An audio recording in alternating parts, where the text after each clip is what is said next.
អត្ថប្រយោជន៍ទាំង6យ៉ាងរបស់ផ្លែបឺរ 1. ជំនួយភ្នែកក្នុងផ្លែអាវ៉ូកាដូផ្ទុកសារធាតុលូទីនប្រមាណ41មីក្រូក្រាមដែលជំនួយដល់កែវភ្នែករបស់អ្នកចំពោះសារធាតុលូទីនអាចការពារដល់បញ្ហាភ្នែកឡើងបាយនិងជួយដល់បញ្ហាបេះដូងបានទៀតផង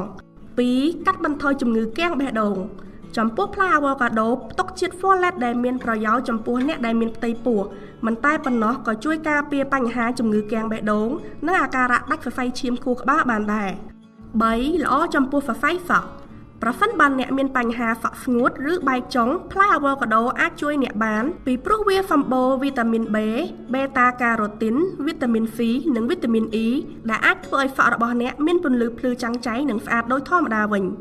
4. កាត់បន្ថយសម្ពាធឈាមឡើងខ្ពស់ផ្លែអាវ៉ូកាដូសម្បូរជាតិប៉ូតាស្យូមដែលអាចជួយកាត់បន្ថយបញ្ហាសម្ពាធឈាមឡើងខ្ពស់បាន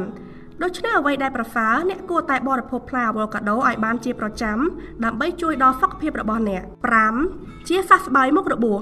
វីតាមីន E ដែលមាននៅក្នុងផ្លែអាវ៉ូកាដូនេះអាចជួយឲ្យស្នាមរបួសជាសះស្បើយបាននិងជួយកាត់បន្ថយស្នាមសន្លាក់ជាពិសេសនោះចំពោះវីតាមីន E អាចធ្វើឲ្យស្បែកមានសភាពភ្លឺរលោងនិងម៉ត់រលោងបាន